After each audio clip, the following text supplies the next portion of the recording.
मीर अली के अंदर एहतजाज की शिद्दत बढ़ती चली जा रही है और ये एहतजाज मीर अली में जब ड्रोन हमला हुआ शुमाली वजीरिस्तान के इलाके में, जिसमें 4 बच्चे शहीद हो गए, खवातीन समेत कुछ और दीगर लोग उसमें जख्मी हुए और दहशतगर्दों के हवाले से कोई इतला नहीं आई।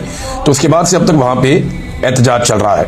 उनके चंद मुतालबात हैं, ये खबर मैं आपके सामने रखता हूँ। उसका रीज़न ये है कि यहाँ जो हुकूमत है उसने मौक़िफ़ कुछ और दिया है। हुकूमत से मुराद ISPR का ये कहना है कि उन्होंने कोई ड्रोन हमला नहीं किया, बल्कि वो इसको दहशतगर्दों की कार्रवाई करार दे रहे हैं और इसके पीछे भारत का हाथ बताते हैं। लेकिन चंद सवालात पैदा हो जाते हैं ना कि ये वाला फिर ड्रोन हमला किया किसने। यानी अगर वो कह रहे हैं कि ये भारत ने किया है तो ये तो सीज फायर की खिलाफ वर्जी हो गई और सिविलियन का कत्लेआम हो गया।